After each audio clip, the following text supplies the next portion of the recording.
Oui, j'ai vraiment envie de rebondir sur tout ce que vous dites et que je découvre, j'observe vraiment sur le terrain dans ce qu'on appelle chez ce qu'on appelle la next gen, donc les futurs dirigeants d'entreprises familiales. Et à la chaire d'entrepreneuriat familial et société à Audencia, on les accompagne, on les prépare, on les a questionnés. Et cette nouvelle génération, c'est ce qu'elle veut apporter de différent par rapport aux générations d'avant.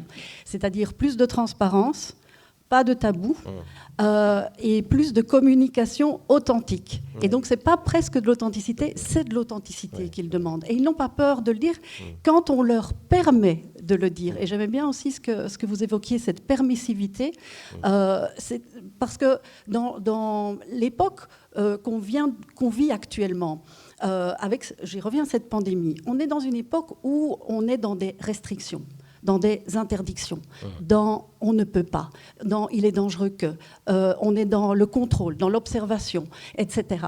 Or, c'est tout le mouvement inverse que les entreprises et les entrepreneurs en général proposent. Un entrepreneur, c'est quoi? C'est quelqu'un qui est non pas dans la restriction, mais dans l'impossible, qui voit les possibles. Et l'Observatoire national des entreprises familiales que la chaire a coordonné révèle que 90% des dirigeants d'entreprises familiales sont confiants par rapport à l'avenir.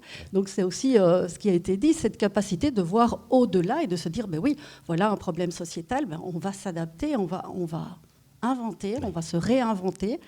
Et donc cette permissivité, elle est vraiment importante. Et quand elle est alliée avec la protection, donc c'est-à-dire quand l'entreprise est un cadre, certes un cadre qui doit être clair, le plus clair possible, bien exprimé, voilà à quoi tu contribues, voilà notre objectif, etc. Et dans ce cadre-là, on te permet une liberté d'action, une liberté d'expression, conditionnée au résultat, évidemment, on est dans le monde aussi de l'entreprise. Mais quand il y a cette conjonction de la permission et de la protection, alors là, on permet au 3e P de la puissance individuelle vraiment de se révéler.